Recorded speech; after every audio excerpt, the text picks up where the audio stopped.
New Year's Eve was supposed to be about fresh starts, champagne glasses clinking, and hopeful promises whispered at midnight. Instead, for Carly, it became the night everything shattered in ways she never saw coming. The city was glowing, fireworks waiting to light the sky, and somewhere between the countdown and the chaos, Brennan's life came to an abrupt and tragic end. One moment he was part of her world, tangled in unfinished conversations and unresolved feelings. The next, he was gone, leaving behind silence so loud it felt unbearable. Carly didn't even have time to process the loss. Shock has a strange way of freezing the heart before it lets the pain rush in all at once. Friends tried to steady her, voices blended together, and the night kept moving as if nothing had happened. The cruelest part? The world didn't stop for her grief. As the hours passed, Carly felt something was wrong. Not emotionally, because emotionally everything was already broken, but physically. A strange dizziness, a tightness in her chest, the kind of feeling you try to brush off because the timing feels impossible. After all, how could life dare to move forward when death had just taken someone away? But life doesn't ask for permission. When Carly finally heard the words that would change everything, they didn't arrive with comfort or celebration. They landed like a thunderclap. She was pregnant.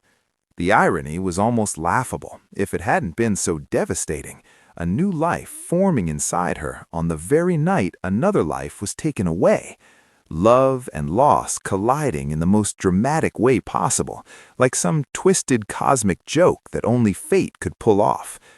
At first, Carly didn't cry. She laughed, a soft, disbelieving laugh that escaped before she could stop it. Because of course this would happen now. Of course the universe would choose this moment to remind her that nothing is ever simple. Brennan would never know. That thought hit harder than anything else. She imagined all the things that would never happen. The shocked smile, the nervous jokes, the awkward excitement as he tried to act calm but completely failed. Brennan had always used humor to mask fear, and Carly could almost hear him saying something ridiculous to lighten the moment.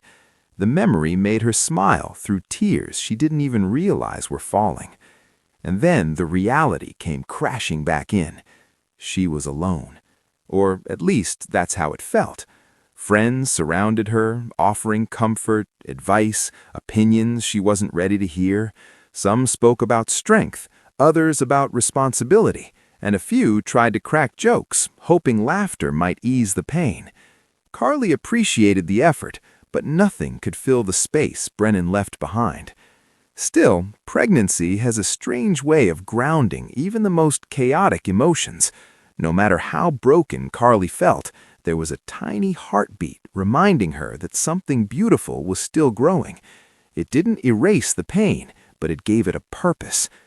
Late at night, when the city finally went quiet, Carly talked to Brennan as if he were still there.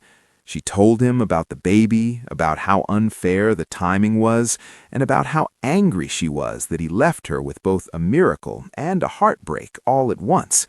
Sometimes she scolded him. Sometimes she laughed. Sometimes she just sat in silence, letting the weight of everything sink in.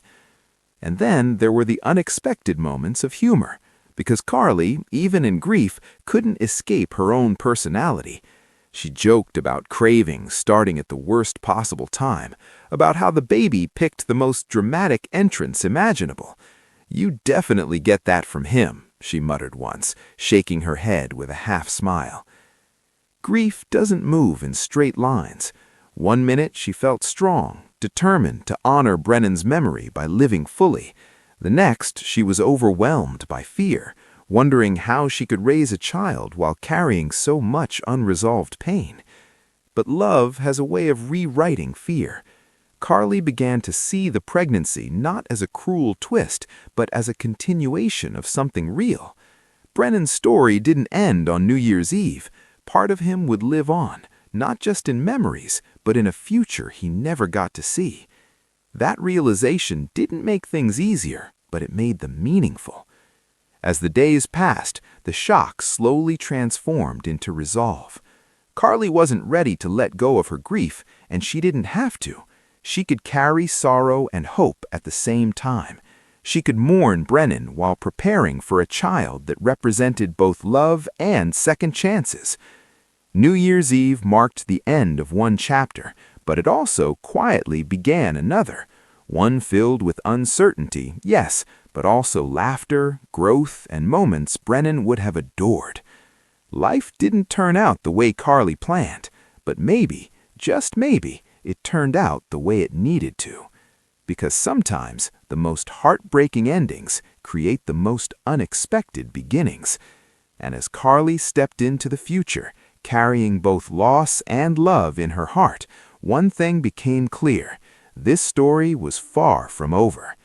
If you felt the emotion, the twists, and the unexpected hope in this moment, stay close for what comes next. Big changes are ahead, and this journey is only getting started.